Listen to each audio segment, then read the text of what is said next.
une belle journée, moi, que j'ai eue aujourd'hui. Malheureusement, mon copilote habituel, il est pas là. Ils ont eu une belle gastro familiale, donc on n'a pas on n'a pas les caméras, le jingle et tout le flafla qui s'occupe. Donc, on va y aller plus simpliste pour ce soir. Et après ça, mon deuxième invité de la soirée, ils ont collé gastro aussi. Fait que, Ouais, mais je commence à trouver que c'est toi le dénominateur commun, là. Ouais, c'est moi qui ai la gastro finalement. Fait que ça va être Guillaume qui va faire la co-animation avec moi, puis il va être mon deuxième invité. Donc, Bonsoir. donc c'est ça. Tu veux-tu parler 2 secondes de ce que tu fais un peu? Moi, je suis Guillaume. Moi et Yoli, on est originaires les deux d'Alma au Lac-Saint-Jean. C'est un des meilleurs amis à mon petit frère. Je suis humoriste et récemment, on s'est comme retrouvés pendant un show bénéfice pour Entraide Grand Brûlé. Ouais. Franc succès au Magog. C'était vraiment très, très le fun. Puis, Ben, c'est cool aussi que tu sois là. Tu es travailleur autonome aussi, donc Voilà. ça fait partie un peu de l'univers de ce podcast-là. Mais je vais vous présenter les 2 personnes qui sont avec nous, qui ont quand même fait le chemin de moi, je dis Granby, mais vous venez spécifiquement de... C'est pas Granby, hein, c'est un petit village alentour. Vous êtes à Granby? OK. C'est vraiment Granby, oui. OK. Donc, c'est Fernande et Francis de la compagnie Rusé comme un canard. Donc, merci d'avoir fait la route. Donc, il y a des tables en avant si vous voulez. Hein? ouais, non, c'est ça. Ma blonde m'avait encouragé. Ça serait drôle qu'elle s'en aille. Ma blonde Comme là, dit ça. j'ai donné, là. Ouais, c'est ça. C'est vrai que ça serait drôle. Fait que, habituellement, on commence avec un petit jeu brise-glace pour détendre l'atmosphère, puis un peu... c'est pour ça que tu es là aussi, Frank. Hein? Ouais, en fait, c'est ma job. Les choses intelligentes, c'est ma blonde qui dit. Puis moi, je suis là pour gagner le shooter puis m'assurer de ne pas manger le jelly bean qui pue à la fin. C'est ça. Le son du micro est assez fort dans la salle, OK? Ça marche-tu, ouais? On dirait que j'entends un peu mal. Ben, je vous entends, mais... parfait. Fait que habituellement, il y a bien du monde, puis vous avez l'aide de la crowd, mais là, t'as de la pression un peu, un peu Frank. Mais si vous voulez donner un petit coup de main, vous êtes les bienvenus. Donc, c'est ça. On va commencer avec 5 petites questions. Tu te mets 1 à 10. Donc, les questions 1, 2, 3 sont super faciles. 8, 9, 10, évidemment, sont beaucoup plus difficiles. Donc, tu te mets combien en musique des années 90? Oh, 7. 7, ouais. On en parlait tantôt en plus, c'est drôle. Ouais.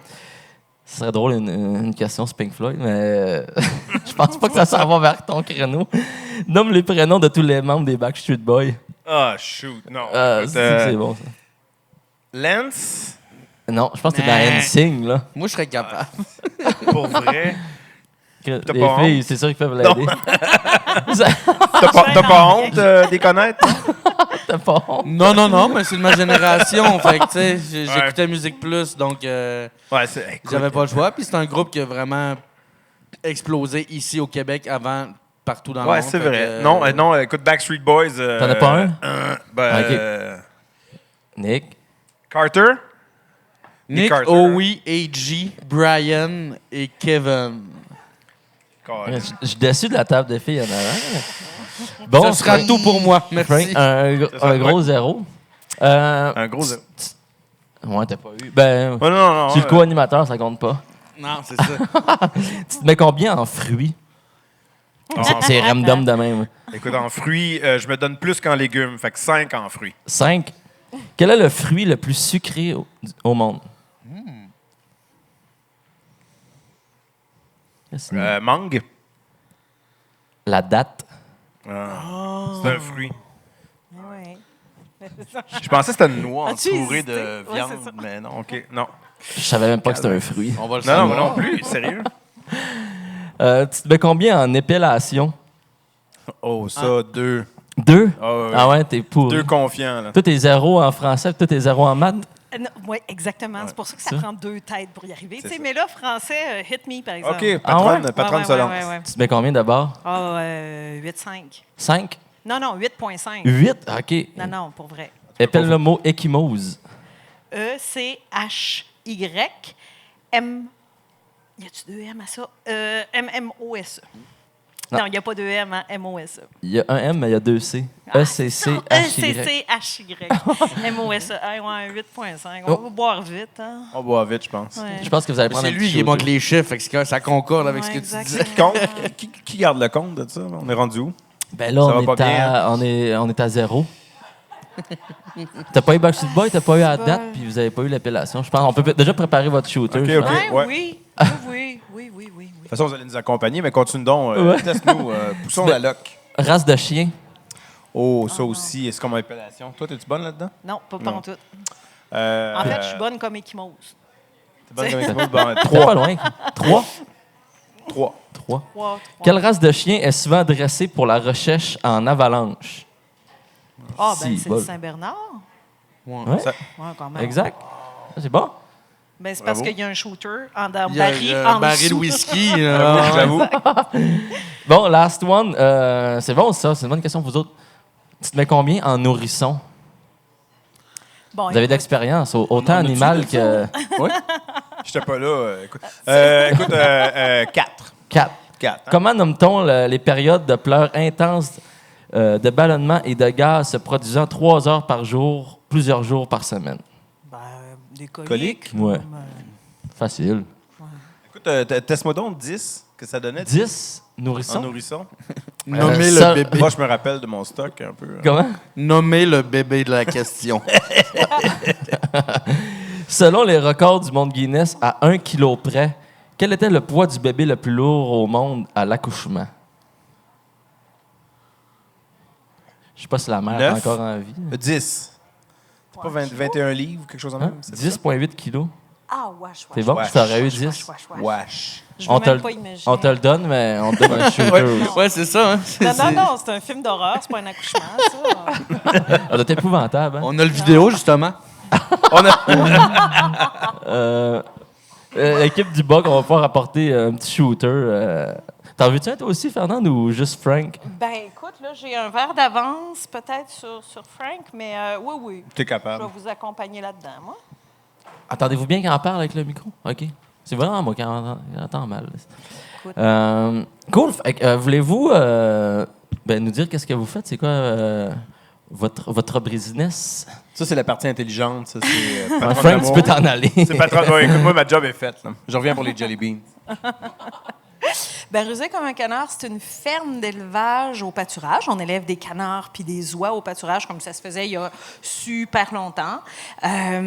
Et puis, on fait différents produits transformés qu'on transforme en partie nous-mêmes, mais en partie aussi avec des artisans. On travaille avec des artisans transformateurs parce que eux, ils ont soit les équipements, soit l'expertise pour le faire. Tu sais, comme la charcuterie sèche, c'est quand même ça demande, c'est un métier. Tu sais, tu te lances pas là-dedans aveuglément. Donc, on travaille avec des charcutiers. Notre charcutier à nous, coup de cœur, c'est vraiment Jean-Simon Petit, de la ferme des Quatre Temps. Fait que Jean-Simon, c'est notre charcutier depuis plusieurs années. On travaille avec lui, mais on a eu aussi, dans nos tout débuts, on a travaillé avec Saucisson Vaudois, Marcel chez Saucisson Vaudois. Ça fait que tu vois, dans la région, il y a des petits comme nous qui dépendent d'autres petits aux alentours. Ça fait qu'il y a une espèce d'écosystème qui se crée comme ça. Puis on est impliqué au marché public. On vend au marché public. On vendait au restaurant pré-pandémie. Et dans des points de vente, tu sais, comme des boutiques fines, là, comme charcuterie, fromagerie, ce genre de choses. Tu parlais, est-ce que le charcutier travaille juste pour vous autres ou bien lui, il Non. fait plein de... Hey, lui, il est vraiment fabuleux. Là. Il travaille avec un paquet de petits producteurs, puis il fait la transformation, la découpe, la transformation de leurs produits. Mais ce qui est intéressant, c'est que c'est un homme qui a un grand savoir-faire, mais qui laisse la place à ta créativité, ta sensibilité, puis lui, il a le métier puis la technique. Ça fait que lui et moi, quand on est ensemble, puis tu sais, c'est un ami, puis on se comprend bien, on parle, on partage les mêmes référents et tout. Ça fait que quand on parle de développer un nouveau produit, ben il me laisse énormément de place à la créativité, mais on se nourrit l'un l'autre. Puis après ça, lui, il applique sa technique. Puis là, moi, je critique parce que c'est de même que je suis faite. Puis là, il retourne travailler. Puis là, au bout de quelques allers-retours comme ça, on a un produit qui est satisfaisant pour tout le monde, puis qui porte notre marque.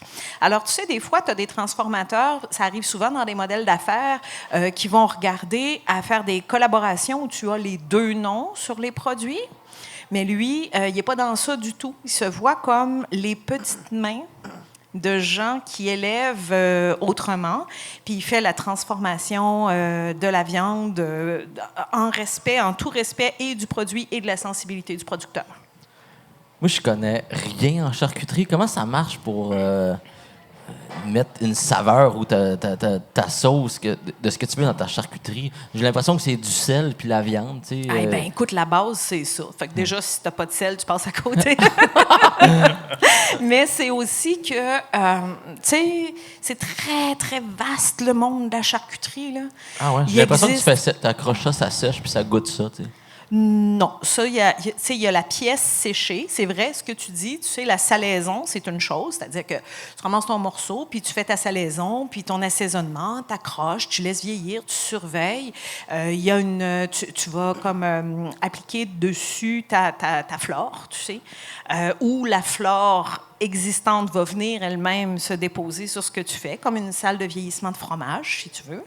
Mais il existe aussi, tu sais, la viande que tu vas soit couper en morceaux ou hacher, et que là, tu vas travailler avec des assaisonnements puis différentes techniques que tu vas mettre en boyau, tout ça, pour arriver à des résultats. Ça fait que le monde de la charcuterie est très, très large. Puis il y a à peu près... Il n'y a pas un pays qui n'a pas sa charcuterie. C'est-à-dire que tout le monde a ses charcuteries. Puis quand tu parles, tu sais, de tel type de saucisson sec dans tel pays, bien là, tu t'en vas ailleurs, puis eux autres, c'est une autre version autrement. Puis dans cet univers-là, ce que tu vas voir apparaître à travers l'expression à gauche, à droite, c'est le terroir. C'est-à-dire que c'est des sensibilités, puis c'est des parfums qui vont être issus de ce qui pousse aux alentours, puis des raisons historiques de faire les choses de cette façon-là. Ça fait qu'évidemment, ici, on est moins là-dedans. On a un historique qui était vraiment dans le pratico-pratique de la conservation. Tu sais, comme on salait pour que la viande dure tout l'hiver. Puis, on a beaucoup moins développé notre couleur à nous, simplement parce que notre histoire est plus jeune, tu sais. Donc, forcément, aujourd'hui, quand nous, on développe des nouveaux produits en charcuterie, on va s'inspirer des autres pays qui ont des historiques plus anciens, puis des façons autres d'approcher la charcuterie. Puis des produits qui nous entourent ici dans nos régions. Exact. Ça fait qu'on adapte ces idées-là à ce qu'on va trouver autour de nous. Voilà. Ça fait Sur que c'est ça, le même, on prend notre shooter? Aïe, mais, hein? J'avais la gorge sèche, tu sais. Santé. Santé. Salut. Salut. On va reculer habituellement dans le podcast, on recule un peu dans le passé, de où vous venez. Parlez-nous un peu de ce que vous avez fait. Vous avez étudié en quoi? Secondaire, cégep, université? Vous étiez quel genre d'élève? Je sais que vous avez fait de la photographie. Je pense que tu es allé à l'université, Fernande, puis je me souviens plus en quoi. Ça va bien? On va y aller chronologique. Un peu de votre, okay? Mais moi, ce que je trouve drôle, c'est qu'on en reparlé un peu tantôt. Fernande, c'est une militante. Elle a ça dans le sang, mais tu étais déjà de même plus jeune à l'école? Étais-tu comme présidente de classe, puis tu menais des projets, puis tu défendais des opinions dans la rue? Ben non, c'est venu plus tard. Je menais des projets, mais j'étais pas dans le militantisme. Mais je menais des projets, tu sais, parce que moi, je finissais mon année scolaire ben de bonne heure, tu sais. Fait que, au lieu de me laisser faire du train dans une classe, on me donnait un projet spécial, comme écrire la pièce de théâtre de fin d'année. Puis là, je faisais les costumes, puis les décors, puis la mise en scène, puis je jouais dedans. Puis tu sais, j'étais comme une espèce de Xavier Dolan. Moins talentueuse. Sans canne. Sans canne. Mais Donc, tu sais, ça permettait de... Ben, ça me gardait 2 mains occupées, tu sais, puis voilà, tu sais. Ça fait que comme ça, j'étais moins dérangeante en classe. Mais j'étais pas dans le militantisme, tu vois. C'était comme une force de production qui était mise au service du bien commun quand même, parce que c'était le spectacle de fin d'année. Et tous les élèves, je m'assurais de leur écrire un rôle en fonction de qui ils étaient. Tu sais, fait que ça a quelque chose de... Mais je suis curieux, comme on se connaît pas, vous parlez de militantisme, c'est quoi tes chevaux de bataille, mettons? Écoute, quand j'étais en photographie, bon, on a été en photographie commerciale, on a étudié en photographie tous les deux ensemble au Cégep de Matane. Puis quand on a commencé à travailler en photographie, là, c'est vrai, par exemple, j'avoue qu'au Cégep, j'avais commencé à militer un peu. Puis c'était, par exemple... Cégep, hein? Oui, c'est ça. C'était le Cégep. Et c'était, tu sais, des causes comme... c'était très lié, évidemment, à la réalité étudiante, de dire pourquoi on ramasserait des sous pour faire un album de finissant de Cégep alors qu'on pourrait ramasser des sous pour aller faire un stage à l'étranger, qui est un voyage étudiant, tu sais. Donc, de servir les intérêts des étudiants davantage que les intérêts des objets promotionnels du département. Tu sais, c'est poche. C'est comme ça que je le voyais. Puis là, par après, ben, je me suis ramassée à Montréal où est-ce que j'ai commencé à militer pour... le respect des droits d'auteur des photographes, parce qu'il y avait des gens qui commençaient à... C'était eux qui drivaient, là, hein? Moi, j'étais une bébé militante là, dans le tas. Donc, je me suis inscrite dans leur lutte, puis j'ai essayé d'être utile, puis je pense que j'étais pas pire. Mais parce que ça vient peut-être pas, mais le droit d'auteur n'était pas reconnu pour les photographes. C'est encore un combat avec Internet en ce moment. Oui, là. effectivement. Je sais pas si Marc-Étienne Mongrain, puis le Petit Russe, je sais pas si vous connaissez. Ah, c'est un photographe aussi, puis il est Oui. beaucoup là-dedans aussi. Mais tu sais, avec l'avenue d'Internet, c'est encore un combat qui n'est pas gagné parce que n'importe qui peut prendre une photo. Puis, tu sais, nous, on se fait souvent prendre en photo aussi, puis on tag les personnes ou on crédite les photos, mais souvent, il y en a qui ne le savent pas. Puis c'est encore un combat qui n'est pas gagné. Oui. Puis en fait, à cette époque-là, il était écrit dans la loi que tout créateur avait ses droits d'auteur, sauf les photographes. Tu sais, c'est drôle. Ça fait que là, eux, ils militent. Ah, ouais? Ben, tu sais, c'est bête, hein, mais ça aussi, c'en est une raison historique. Hey, on parle tellement plus de la ferme, mais c'est pas grave. Non, mais c'est ça le but, c'est de connaître votre vie, votre passé. Aussi, puis mais... Frank, éventuellement, on va arriver au Jelly Bean tantôt. Oui, c'est ça. Je vais revenir en scène. Mais tu vois, il y avait dans ça une raison historique, c'est que la photographie, elle était faite sur un support non reproductible. Ce qui fait que la personne qui payait pour se faire prendre en photo, elle avait l'unique support existant. Donc, on avait décrété par la loi qu'elle était propriétaire de l'œuvre. Okay. Ça fait qu'à partir du moment où la technique s'est améliorée puis qu'on est passé vers la reproductibilité de la photographie, la loi n'a pas été adoptée. Adapté. C'est-à-dire, et là, on se retrouvait dans une espèce de vide juridique qui a duré quand même très longtemps, de nombreuses décennies, où est-ce que tout créateur était propriétaire de son œuvre, sauf les photographes. Ce qui fait que les photographes, tu pouvais y donner 50$, faire sa photo, reprendre sa photo, la mettre sur tous les panneaux que tu veux, tous les T-shirts, tout ce que tu veux, et ils ne retouchaient jamais de droit d'auteur. Wow! Ça fait que là, je me suis inscrite dans cette lutte-là que je considérais quand même importante. Puis après ça, ben, on a démarré une banque d'images, parce que ça commençait, les banques d'images, mais spécialisées sur le Québec. Parce que on se disait, nous autres, il n'y a pas de raison pour que tu achètes juste des banques d'images dans des banques... juste des images dans des banques d'images américaines avec des réalités américaines puis des faces d'Américains. Y a-t-il moyen qu'on se représente nous-mêmes? Qu'on se reconnaisse dans ce qu'on voit comme support médiatique. Donc là, j'ai taponné avec ça, tu sais, un bout de temps. Puis là, à un moment donné, on a eu l'opportunité de passer à la campagne, puis là, c'est la suite de l'histoire. On est arrivé en campagne, puis là, c'est ça. En fait, tu demandais quel cheval, c'est quoi son cheval, mais pitch Judy un cheval, n'importe quel. Elle va monter pitch un cheval à Fernande, et c'est sûr qu'elle va te donner une méchante rêve. mais effectivement, bon. Puis nous, on s'est connus au cégep de Matane en photographie. Fernande vient de la Gaspésie, moi, né à Trois-Rivières, mais grandi à Granby. Puis on est arrivés dans les mêmes années, pas mal. Puis on était les deux diamétralement opposés. Là, moi, j'étais convaincu que j'étais tellement génial comme photographe que j'allais être millionnaire avant 30 ans. C'est vrai? Puis Fernande, elle était convaincue qu'elle allait changer le monde. Fait que on est vraiment... on s'est... Puis suite à ça, on n'était pas ensemble dans ce temps-là. Là, on est devenu un couple des années plus tard, mais fait que Fernand avait envie de changer le monde, moi j'avais envie de le posséder. Puis on s'est revus. Écoute, après le cégep, on est allé travailler à Montréal, mais on travaillait dans des gangs un peu différentes, mais on se croisait une fois de temps en temps. Fernande, moi j'ai eu l'opportunité d'aller travailler à New York, où je suis allé vivre à New York pendant 6 ans. Puis Fernande est allé vivre à Paris. Puis on s'était vu, je pense, la veille de nos départs, parce que c'était à peu près dans le même temps. Puis c'est drôle. Fernande, elle te regarde avec des étoiles dans les yeux. Elle se joue dans les cheveux, puis elle te regarde, elle fait. Notre histoire était c'est parce que je incroyable. parle. Ah oui, c'est est pas super habitué. beau. Elle voulait changer le monde, je voulais le posséder. mais fait que là, elle arrive, puis on se rencontre au studio de GF, un gars pour qui elle travaillait, puis elle me dit qu'est-ce que tu fais? Je dis, hey, je m'en vais à New York, je m'en vais vivre là, j'ai eu une offre d'emploi, puis je déménage, tu sais.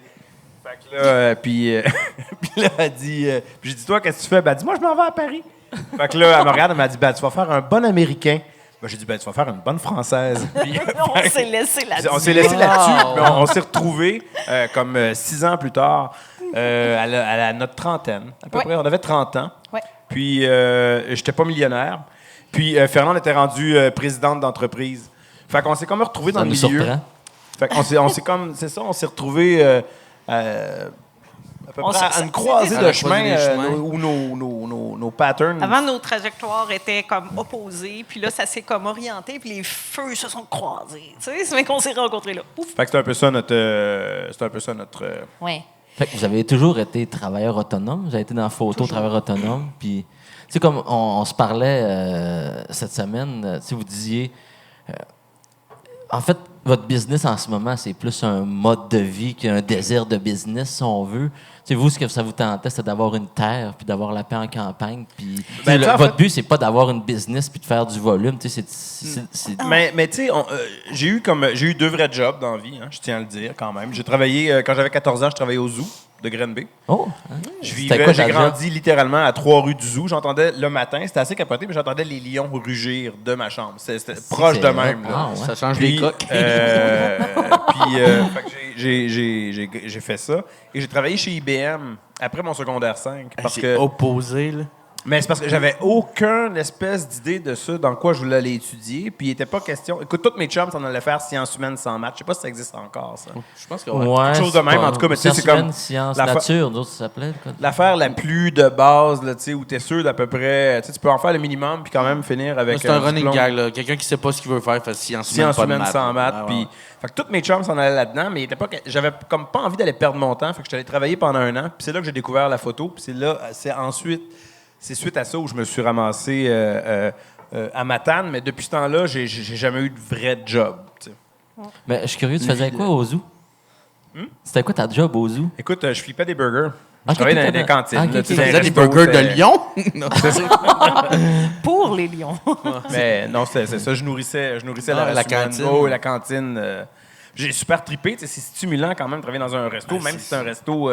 Tu sais, ça gaule en chien. T'as pas beaucoup de. Ouais, puis tu sais, puis un resto dans un zoo, c'est comme, il y a un layer de plus, là. Ouais, C'est- mais tu sais, c'était pas, il y avait rien de fin là. Tu sais, c'était des burgers, de la poudre puis des frites, mais c'était, en tout cas, comme Ouais, job mais, de tu sais, mais petit quand cul, tu sors, c'était tu peux très te promener cool. sur là. le site, Ouais. c'est le fun. Mais je reviens, tu sais, on parlait de votre petit paradis qui est slash business. Travailler autant pour avoir une vie de campagne, le prix en vaut la chandelle? Ou tu sais, vous travaillez quand même beaucoup pour avoir votre mode de vie un peu... je sais Ben, pas, déjà, ma on va question est-tu claire? situer la chose, OK? On ne cherchait pas à adopter ce mode de vie-là. En photographie, on surtravaillait anyways. Tu sais. Ce qui fait que, tu sais, on était en communication, c'était de la pub, c'était de la mode, c'était du corporatif. Tu sais, c'était un rythme intense. Puis ici, il fallait finir à 3 heures du matin parce que le client avait changé d'idée à 11 heures le soir. C'est ça que tu faisais, puis tu ne te posais pas de questions. Ce qui fait que la excuse-moi. contrainte... Oui, vas-y. Non, j'allais dire parenthèse, c'est-tu difficile de vivre de la photo? C'est payant, tellement plus que l'agriculture. C'est plus difficile Si de tu vivre as de la la photo chance, non. Si tu as la chance d'être touché par le money train, là, puis de sauter dans le money train, après ça, tu es correct, tu sais, parce qu'il y a un effet d'entraînement qui se fait. Mais c'est difficile. Écoute, c'est un métier artistique. Tu sais, c'est un peu drôle, mais ceux qui ont réussi le mieux, c'était pas nécessairement de notre. Mettons, si je regarde l'année dans laquelle on a gradué, là, c'était pas les meilleurs. Tu sais, c'est une combinaison de plein de choses. Il faut que tu sois capable de... je te dirais, ta facilité à interagir avec le monde est peut-être plus importante que tes capacités picturales. Tu sais, c'est très PR, la façon que tu mets à l'aise tes modèles. Oui. Tes Complètement. clients. Tes Parce que clients. tu sais, Si t'es passionné, en confiance, si- tes clients, puis tout Ouais, ça. Fait que ouais. c'est vraiment un job... tu sais, écoute, c'est sûr que tu pourrais être Paul McCartney puis avoir un talent, être pétri de talent puis être capable de faire ta carrière au complet, mais il y a plein de monde qui font de la musique pour de la pub, pour des films, pour plein de trucs. Tu sais, la photo, c'est un peu la même chose. Écoute, on est entouré, on est bombardé d'images de plus en plus avec le web, tu sais, mais même à l'époque, là, tu sais, écoute, tu roules sur l'autoroute, il y a des billboards partout. Tu sais. À l'époque, c'était No Shot qui était sur les billboards de McDo, n'importe quoi. Fait on a été chanceux, on a vraiment été très chanceux. On a travaillé énormément. On est tombé d'un bon tal.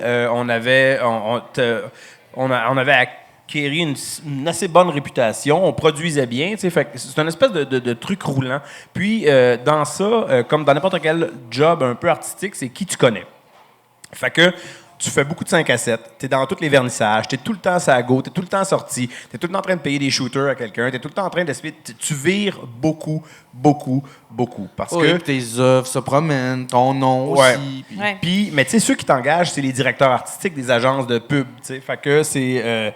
Il y a cette espèce de business-là, ou de job que tu as à faire de PR avec le monde. C'est pas le client, tu sais, c'est pas le clown qui va t'engager, c'est le gars entre les deux. Fait que c'est lui qui est ton target, puis c'est à lui que Là, tu le dois. clown, non, c'est pas comme ça qu'on a Le clown, c'est le McDo. Là. C'était Non, je McDo. parlais de McDo. Là, tu sais, c'est pas McDo qui t'engage, ça va être le gars entre McDo et toi. C'est le Fait que, tu sais, booker. là. ouais, ou le directeur artistique. C'est Tu sais, ça, fait que chaque directeur artistique a des comptes attitrés dans chaque boîte de pub. Fait que, tu sais, tu finis par graviter autour de ce réseau-là, puis à courir les vernissages, puis à courir tout ça. Puis fait que ça, on l'a fait beaucoup, beaucoup, beaucoup, jusqu'au point où on s'est un peu tanné de ça. Puis c'est là où, écoute, je me rappelle l'été avant qu'on achète la ferme, l'été avant que tu tombes enceinte, parce que Fernand est tombé enceinte en même temps qu'on a acheté la ferme. On a un peu des late bloomers.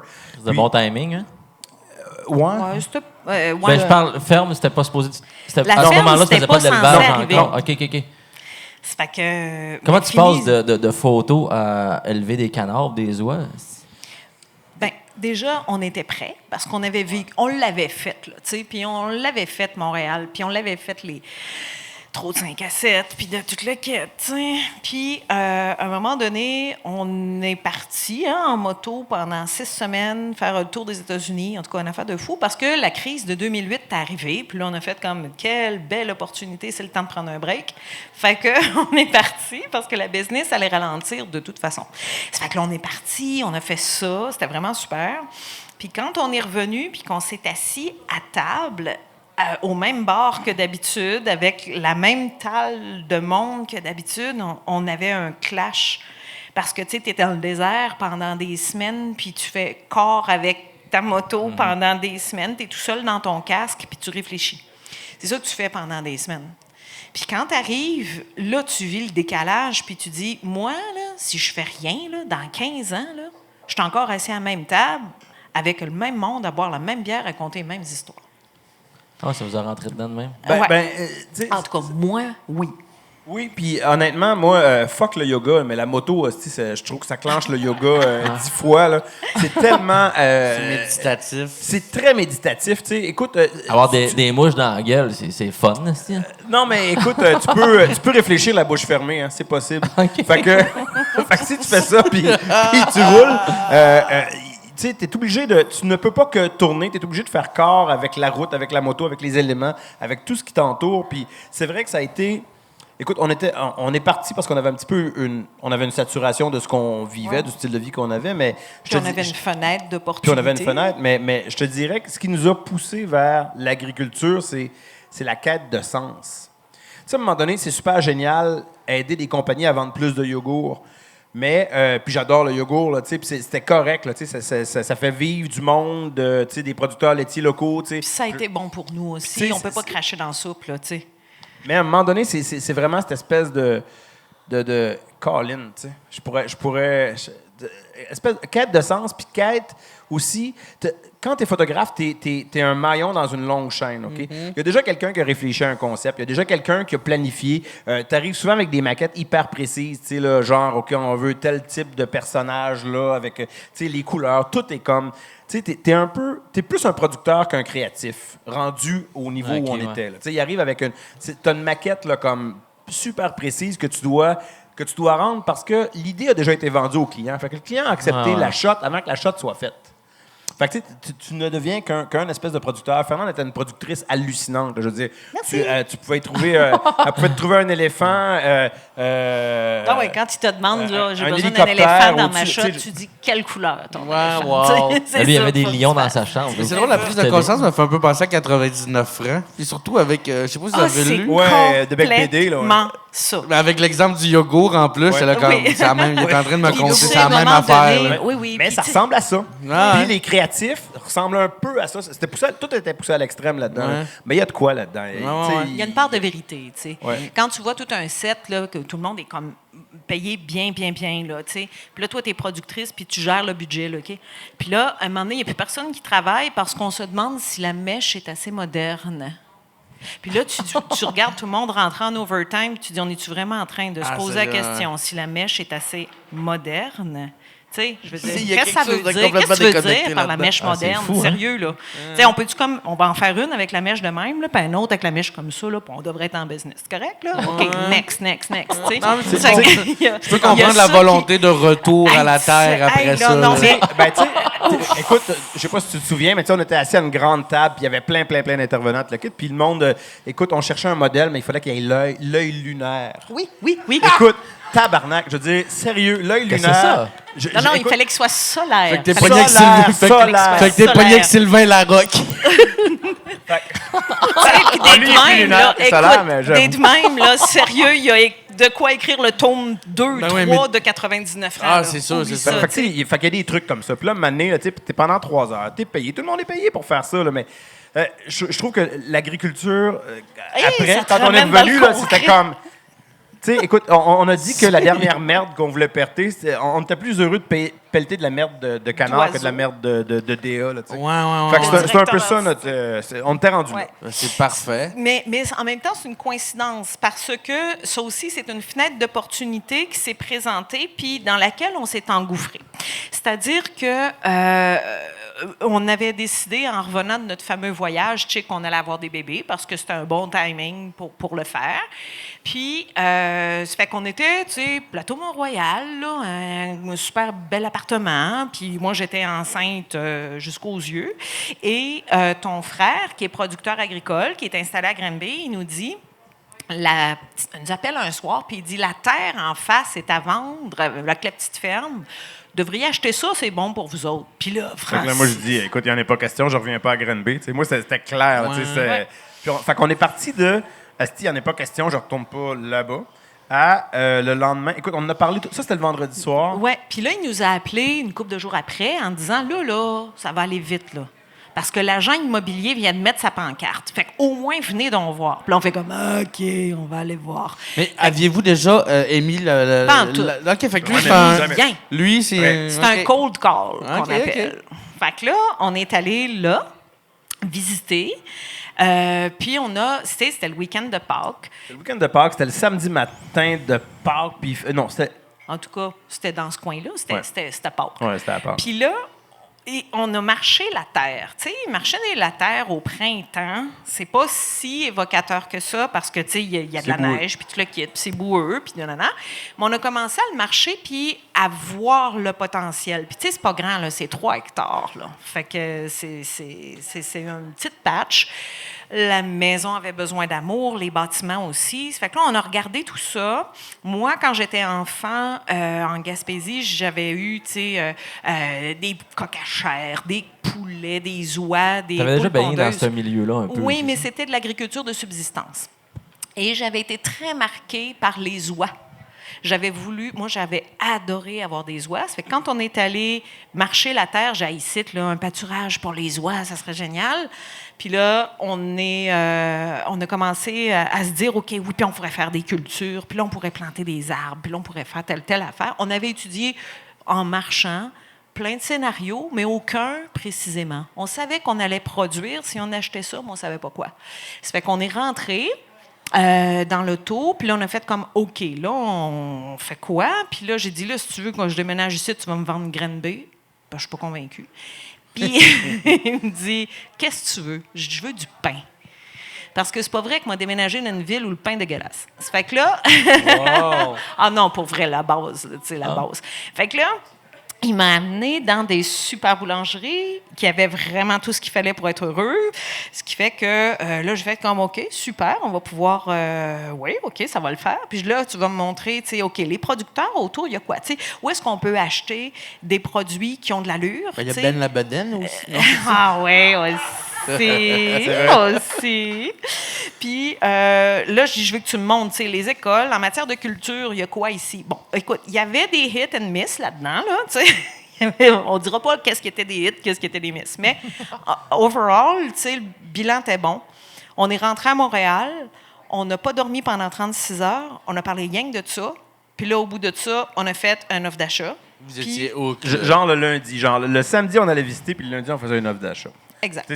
Mais avant qu'on ait visité le samedi, il était encore pas question. Là. On est allé visiter Arculon. Genre, Vous êtes allé voir un big picture. Oui. Gag de photo. Mais t'as une... Ah, c'est fort. Connecte les points, hein, ton ami. Fait 5 minutes, j'attends la placer. Mais tu vois, c'était une fenêtre d'opportunité, puis on l'a saisi, puis on s'est dit, on verra bien ce qu'on fait avec ça. Ce qui fait qu'on a décidé de faire... Moi, je voulais faire des oies. Toi, tu t'es dit, on va faire des canards parce que c'est pareil. Non, c'est pas vrai. Ça fait qu'on l'a découvert en marchant, que c'était pas vrai. Ça n'a rien à voir. Puis, on a démarré doucement comme ça, tu sais, puis on a gardé notre carrière en photographie en même temps parce qu'on avait travaillé tellement fort dans le passé que même sans démarcher, on avait encore des clients. Ah ouais? Puis, on a landé sur presque 10 ans. Parce que là, ça fait combien de temps que vous faites de l'élevage de canards? Ça fait... 12 ans. 12 ans? 12 ans. Tu pensais? Mais c'est comme, merci. Ce qui doit être le fun de ça aussi, d'un changement de cap comme ça, c'est que, tu sais, vous faisiez de la photo professionnellement, beaucoup. C'est que là, ça doit devenir un hobby. Vous tombez-vous en amour avec l'espèce de la photographie, justement? Comme il y a une autre façon de le voir. Le faire pour le plaisir, c'est différent que de le faire pour... Bien, complètement. Puis on a, à travers ça, choisi des projets, tu sais. À un moment donné, là, on était comme, non, on a besoin de temps pour la ferme. Ça fait qu'on a choisi des affaires qui nous tentaient de faire avec des gens que ça nous tentait, parce qu'il y a aussi du travail super là-dedans. Puis il y a aussi des gens super là-dedans. Je sais qu'on a brossé un tableau un peu caricatural, mais il y a aussi des gens, tu sais, qui sont là pour les bonnes raisons, qui font les choses de la bonne façon. Puis il y a des shootings où tu dis, je sais qu'on va faire une différence. Puis ça, c'est important d'être là, tu sais. Puis... donc, ça a permis de faire ça, de redonner du sens à cette partie-là en allant... Tu sais, c'est comme un pied dans chaque monde, ça te garde en équilibre. Puis ça a fait... ça a eu ça, en tout cas, du moins pour moi, ça a eu cet effet-là où ça a équilibré les choses un peu. Puis là, à travers ça, on a fait un deuxième bébé, puis là, tu sais, ça a continué. Puis là, la pédale au fond. Ben, puis c'est un peu drôle parce que quand on a quitté Montréal, quand on est parti du plateau pour aller en campagne, on voulait pas le dire à personne. Fait qu'on le disait pas, là, tu sais. Fait qu'on avait gardé le studio, parce qu'on avait un studio sur Saint-Laurent, au coin de Duluth, là, ceux qui connaissent. Il y avait un bar juste en bas qui était comme le QG. Écoute, notre chum arrivait de plus en plus de bonne heure pour venir au 5 à 7. Écoute, c'était rendu quasiment une joke. L'année avant qu'on achète, il y avait tout le temps quelqu'un qui se pointait à 2 h de l'après-midi en bas. « Hey, je suis en bas, viens me rejoindre pour une bière. » Tu sais, ça commençait de bonne heure, là, à virer. Fait que,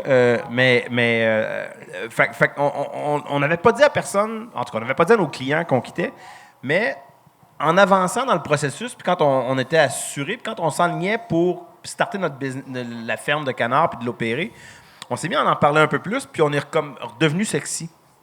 En sortant de ce milieu-là, en sortant du monde des 5 à 7, des vernissages, du PR incessant, puis tout le kit, tout le monde s'est mis à nous envier. On a dit, man, on dit à personne qu'on s'en va là, on va être des losers. Puis c'est le contraire. C'est le contraire, c'est le monde font comme t'as enlevé tes chaînes. Oui, puis là, ils disent parle-moi-en. Parle-moi, raconte-moi. Et c'est une pof d'air dans leur purée de journée, tu sais. Puis ils disent, ben si ça a été possible pour toi, ils se projettent, tu sais. Ils disent, moi aussi, je pourrais changer de vie. Parce que ce que tu as vécu, qui avait plus de sens pour toi, là, ben souvent, ça n'en a plus pour eux autres non plus, tu sais. Ou moins. Où ils n'ont pas encore trouvé le deuxième point d'appui qui donne l'équilibre puis qui te permet de redonner du sens à ce que tu fais.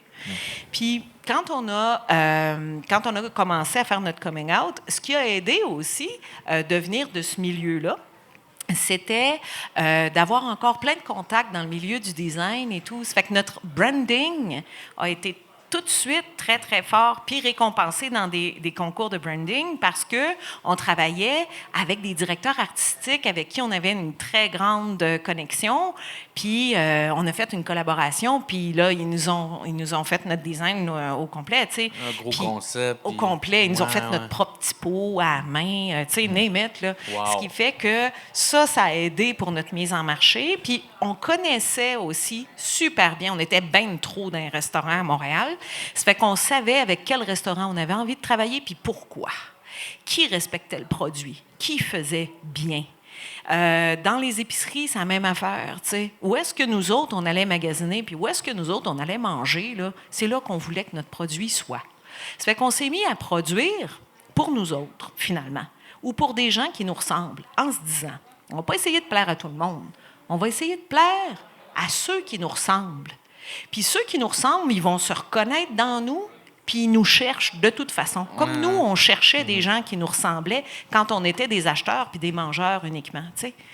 Puis ça a été la base de notre stratégie, là, je mets des bien gros guillemets, là, mais de notre intuition, je dirais, davantage que de notre stratégie. Puis c'est ça qui fait que, vite, ça a bien fonctionné.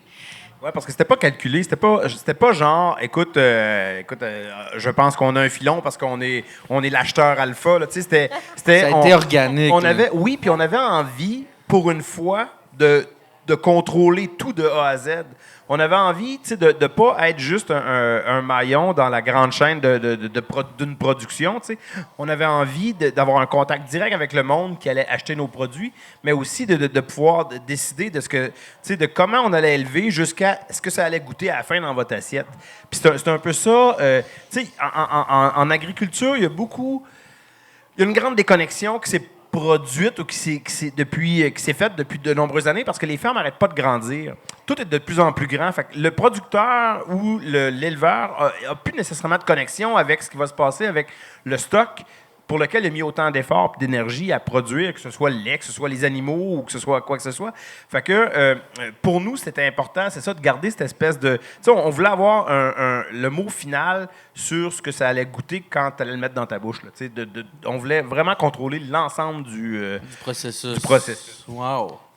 Mais sans faire par soi-même pour autant, parce que tu peux pas être expert de tous les métiers. Puis ça, c'est un peu un piège, tu sais, de pourtant, vouloir... c'est ça que vous faites. Vous portez le chapeau de tout dans oui, mais dans regarde votre bien, tu processus. sais qu'on s'entoure de gens... T'as tout compris. Ouais. Il écoute, lui, quand on parle. Oui, il écoute, il est bon. sympathique, on l'aime. C'est lui. Vous parlez de bouffe. Juste de la face qui a de l'air stupide. Mais tu vois, il y a dans les gens de qui tu vas t'entourer, ben il faut que tu t'assures d'avoir autour de toi des gens qui vont comprendre cette démarche-là puis qui vont s'inscrire dans cette démarche-là. Puis c'est le cas de tous les collaborateurs avec qui on travaille. Mais là, vous dites que vous faites de la charcuterie. C'est quoi les autres produits? Parce que vous avez mis produits au pluriel. Ben, écoute, on fait... J'ai l'impression qu'on a tellement parlé de choses. Vous faites le gavage à main, c'est comment on dit? Oui. C'est élevé, fait de l'élevage extérieur. Écoute, on a dit, tu sais, se lancer dans... Le Québec, c'est spécial parce qu'il y a une assez grande... Il n'y a pas de tradition, mais c'est à peu près la place en Amérique du Nord où il y a le plus de canards d'élevés. Ah, c'est Lac la Brome place. a fait... Ah ouais, au Québec? Oui. Oui. Lac Brome a fait un job hallucinant. Écoute, ça fait une centaine d'années, quelques années qui existe. Tu sais, pour faire connaître, démocratiser le canard, c'est assez impressionnant. On était incapable de concurrencer Lac Brome. Jamais on pourrait aller jouer, jamais on pourrait aller les accoter. Ça n'a jamais été le but, tu sais. Ça n'a jamais été le magie. but. Mais ce qu'on voulait, on voulait revenir à la base. On s'est dit, on a regardé ça, puis on voulait élever des canards comme ça se faisait en France il y a 50 ans. Fait que, tu sais, tous nos animaux sont élevés en extérieur. Ils ont accès à des points d'eau, ils ont accès à de l'ombre, ils ont accès à de l'herbe. Ils vivent de façon... Écoute... Question niaiseuse. Oui. Vous enlevez des plumes pour pas qu'ils... Non. C'est comment vous faites pour Ben, les garder il y a avec deux vous? choses. D'abord, les souches qu'on élève, OK, sont pas des canards... tu sais, c'est des canards d'élevage. OK. Donc, à force d'être croisés pour faire de la performance de carcasse, tu sais, c'est plus des souches qui volent super bien. Mais ils volent, là. Mais ils partiraient pas en migration comme le feraient des... OK. Puis la deuxième chose, c'est aussi que la nature est paresseuse. Puis ça, tu le vois dans les animaux sauvages aussi. C'est que s'il y a tout ce qu'il faut à cet endroit-là, puis que tu les protèges des prédateurs, tu leur donnes de la bouffe, tu leur donnes de l'eau, tu leur donnes de l'ombre, il n'y a aucune maudite raison de s'en aller. T'es soignes quand ils sont malades. Pareil, hein? Ce qui fait que tu as exactement la même chose qui se produit avec les oiseaux sauvages. Il y en a tout plein qui ne migrent plus. Parce que les gens viennent les nourrir, puis là, ils installent des plans d'eau, puis ça vient de finir, là, ça s'arrête là. Le lac Boivin à Granby, là, c'est bourré de colonies d'outardes qui ne migrent plus. Puis c'est vrai dans un paquet d'endroits. Là. La nature a ce site paresseuse, puis c'est vrai pour nous autres aussi. Pourquoi j'irais me battre, puis que j'irais voir ailleurs quand il s'adapte à son milieu. Fait que si le milieu il est là... Fernande, je veux t'apporter sur un sujet que je trouve important puis super intéressant, qui fait un clin d'œil aussi à ton militantisme. Il y a ton projet d'abattoir, j'imagine, t'en parles sans arrêt, mais c'est quoi? Il y a un problème d'abattage au Québec. Le gouvernement, je pense qu'il aide pas trop les petits producteurs. Puis vous devez faire des heures et des heures de voyage pour aller faire abattre vos animaux. C'est quoi, ça en résulte une moins belle qualité de la viande, etc. Tu es en train de monter un projet pour avoir accès à des conteneurs d'abattage à petite échelle, mais qui est fédéral. C'est compliqué un peu, je vais te laisser peut-être en parler, mais c'est quoi, ça fait 10 ans que tu travailles là-dessus, je pense, ce projet-là. Mais là, j'ai fini. Fait que c'est cool, hein? Fait que là, ça roule, puis c'est plus mon projet. C'est rendu... je l'ai remis à la coop, puis la coop va faire sa magie pour... Je leur ai fait un vélo, là, il faut qu'ils pédalent. Explique-le mieux que moi, vu que je suis tout croche. Oui. Donc, en gros, dans les 50 dernières années, tu sais, l'agriculture s'est beaucoup industrialisée, puis les petits abattoirs ont eu tendance à disparaître. Puis c'est vrai pas juste ici, là, c'est vrai partout dans le monde occidental. Il y a eu une concentration puis une spécialisation des abattoirs. Puis les tout-petits ont disparu. Ce qui fait que ça s'est concentré en de très plus gros ou de très gros abattoirs à certains endroits du territoire. Parce que vous autres, en ce moment, le plus près, c'est quoi, l'île d'Orléans, c'est ça? Oui, exact.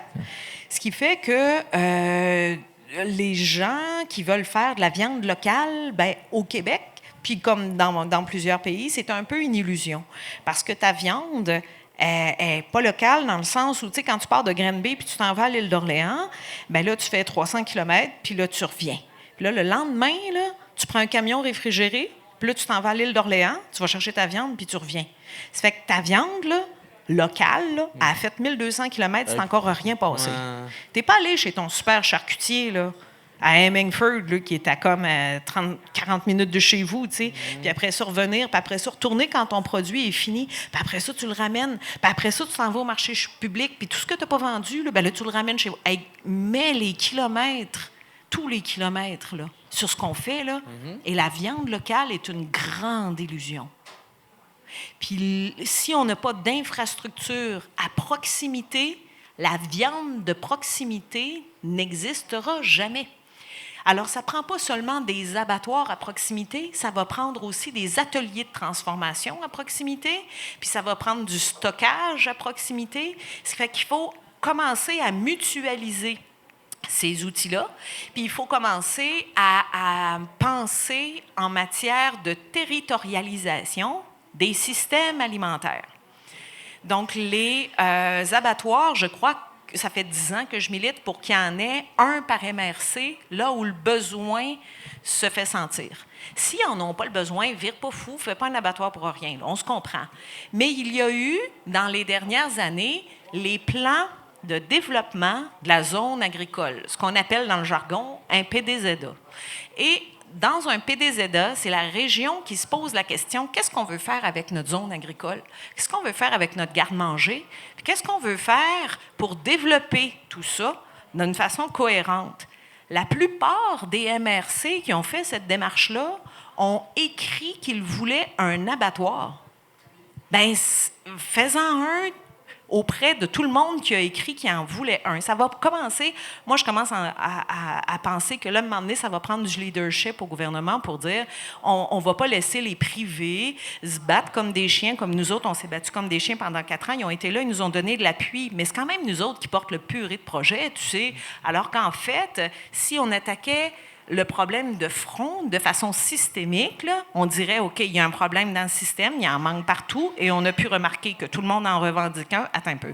On va prendre le lead, puis on va le faire. On va installer des abattoirs auprès de chaque MRC qui en désire un. Puis ce que je crois, c'est que tant que ça va appartenir à des privés, que ce soit des coops comme ce que nous autres, on a mis en place ou pas, tu vas toujours être à risque de voir les filières se faire désorganiser ou les territoires se faire désorganiser parce que ton privé, il y a eu un problème de structure, ou il y a eu un problème de financement, ou il y a eu un problème de fonctionnement, ou il n'y a pas de relève. Les abattoirs devraient appartenir au MRC, appartenir au territoire. Puis si l'opérateur est plus capable d'opérer, tu le remplaces par un autre. Si l'opérateur ne fait plus ton affaire, tu t'en vas en appel de projet. Tu dis, OK, on est à la recherche d'un opérateur de cette infrastructure qui est à nous autres. Ça fait que là, il faut que les territoires se redonnent ce pouvoir-là si on veut que la viande de proximité existe, puis si on veut qu'il y ait une cohérence dans toute cette démarche-là de souveraineté alimentaire, d'autonomie alimentaire. Tous les coûts en transport. Tout le kit. Tu ne peux pas dire, je fais un plan vert, là, puis je ne pose pas la question du transport de la base, là, de tout ce qui est alimentaire. Voyons. T'sais. Elle est bonne, hein? Je suis vendu. Je voterais pour elle. Ça doit être dur de s'obstiner avec. Hein? Quand t'es en chicane, ça doit être dur de s'obstiner avec. Quand même. C'est une bonne argumentaire. Il a quand même regardé s'il y avait le droit de répondre. T'avais pas le choix. J'essaie de pas me chicaner, mais je suis super mauvais là-dedans aussi. Fait que je perds tout le temps. Fait que ce que tu as créé, c'est quand même c'est un concept unique au Canada. Oui, on est le premier au Canada. Ce qu'on a fait une coopérative de solidarité, puis on a pris 5 conteneurs maritimes, puis on les a cousus ensemble pour faire une unité d'abattage sous inspection fédérale. Fait que c'est une première parce que c'est des conteneurs maritimes. C'est une première parce qu'ils sont sous inspection fédérale, qui est le plus haut niveau d'inspection pays, ce qui veut dire que si on voulait exporter, on le ferait. Ouais. Puis, Parce que ce qu'il faut comprendre, c'est qu'il y a cette incongruité-là où chaque province a une inspection. Le MAPAC, ici au Québec, fait l'inspection d'entreprises, soit d'abattage ou de transformation, qui sont sous juridiction provinciale. Si tu l'avais juste fait provincial, tu n'as pas le droit d'exporter. Tu peux même pas... Écoute, je pourrais pas abattre un poulet dans un abattoir provincial au Québec et l'envoyer à Ottawa. Tu sais, c'est à ce point-là. Là. C'est un peu comme la bière au Nouveau-Brunswick où tu n'as pas le droit de ramener parce que c'est la même chose. Tu n'as pas le droit de traverser les lignes avec certains produits. Tout ce qui est sous inspection provinciale ne peut pas quitter la province. Fait que là, en étant fédéral, ça ouvre les portes. Exact. C'est fou. Puis ça ouvre les portes aussi à ce que d'autres copient le modèle Ben oui. ailleurs au Canada. Parce que c'est un modèle clé en main que vous avez fait, c'est ça? Puis, c'est bénéfique pour tout le monde. Tout le monde, il y a des économies, que ce soit écologique, que ce soit financière, que ce soit... Puis le problème n'est pas unique au Québec. Je veux dire, toutes les provinces ont le même problème. L'Ontario, depuis longtemps, ont un projet pilote. C'est quoi? C'est 3000 poulets qui ont le droit de faire hors quota? ouais. Donc, un éleveur qui ne possède pas de droit de produire du poulet a le droit d'en faire jusqu'à 3000 par année en Ontario. Mais ils n'ont pas plus d'abattoirs. Nous, au Québec, depuis 2 ans, on a le droit d'en produire 300. Fait que quelqu'un qui n'est pas propriétaire d'un droit de produire peut produire pour lui et vendre à la ferme 300 poulets. 300 poulets. Mais en Ontario, c'est 3000, puis ils n'ont pas plus d'abattoirs. Fait que les autres sont encore quasiment plus foutus que nous. Je ne sais pas jusqu'à quel point qui est plus dans le pétrin, mais je peux te dire que collectivement, ça va pas bien pour personne. C'est-à-dire que tant qu'il n'y a pas cette assurance-là qu'on puisse suffire à notre besoin par nous-mêmes avec la force des bras, là, OK? Puis qu'on soit dépendant forcément d'un panier d'épicerie, là, sur lequel on contrôle de moins en moins le prix, là, je pense que tout le monde est dans le pétrin. Parce que la sécurité alimentaire des populations, elle passe aussi par leur capacité à produire par eux-mêmes, pour eux-mêmes. Puis, pour ça, il y en a, qui ne sont pas confortables à faire ou qui ne sont pas équipés ou qui ne peuvent pas faire l'abattage par eux-mêmes, mais ils ont besoin d'une infrastructure pour le faire, t'sais.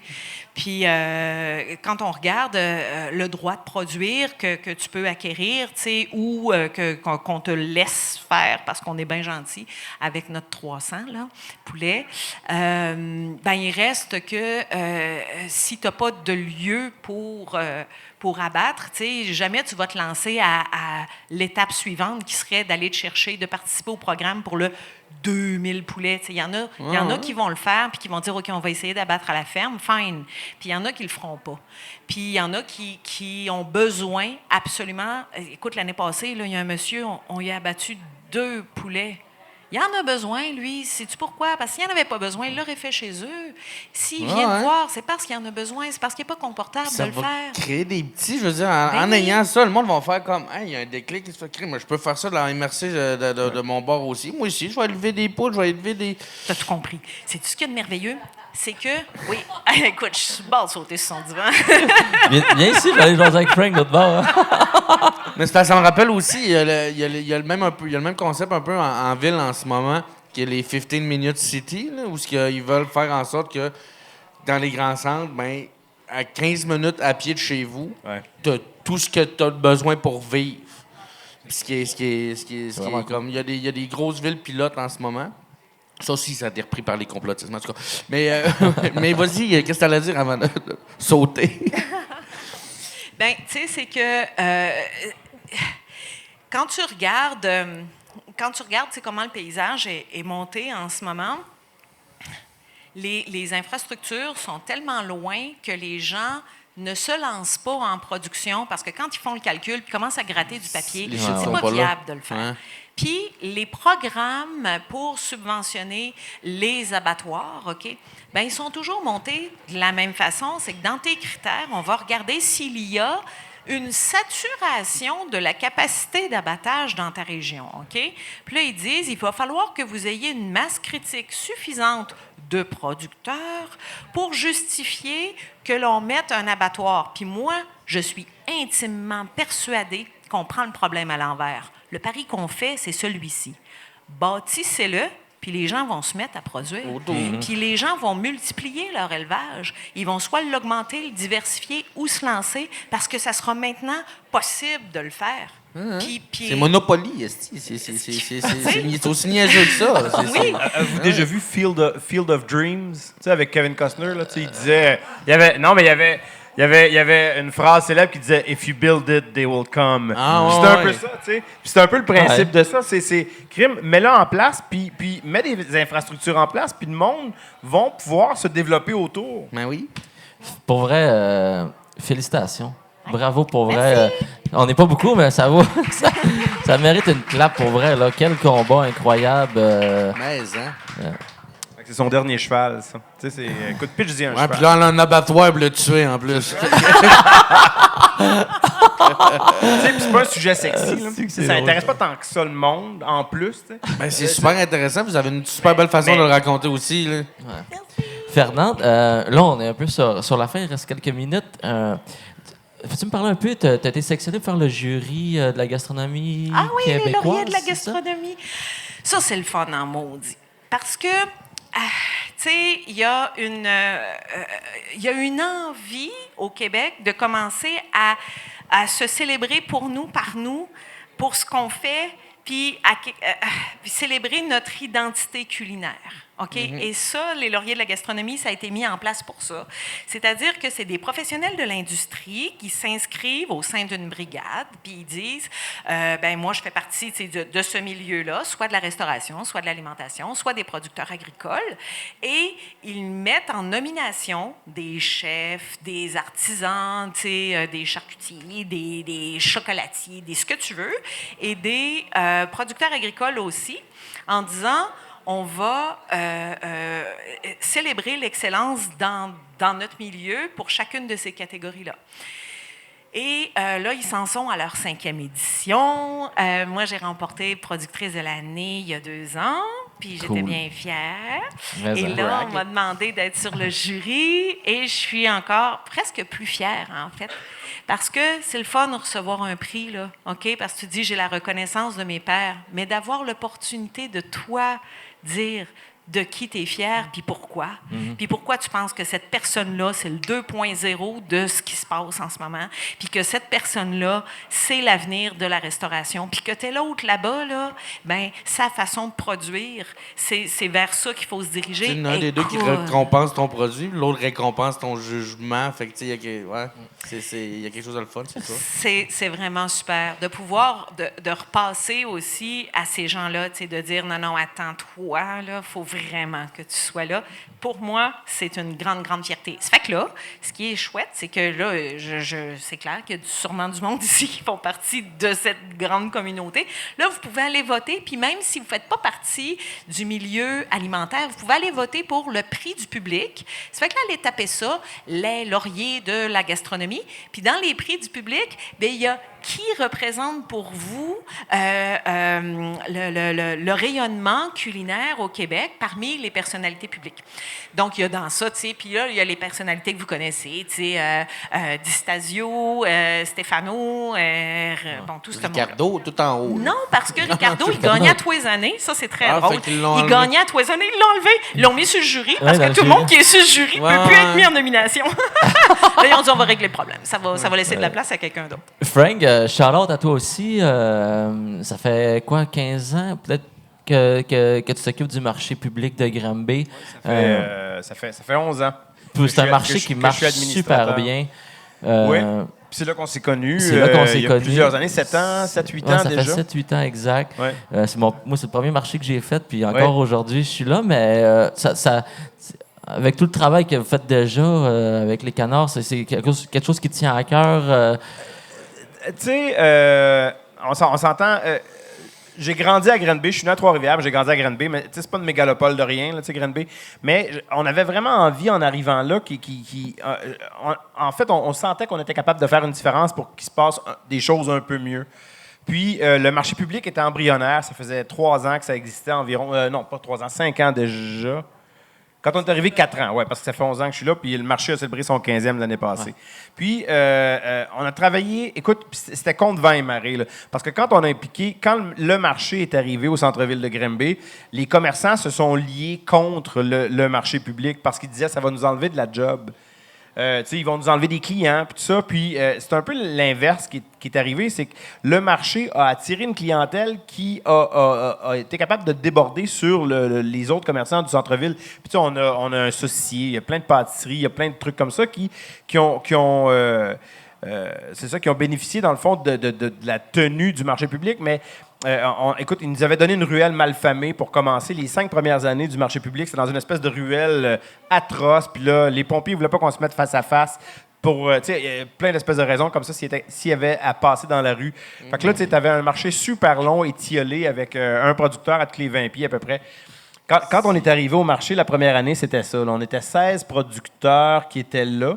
Puis on est rendu 15 ans plus tard, 11 ans plus tard, on est rendu à presque 40 producteurs qui sont là.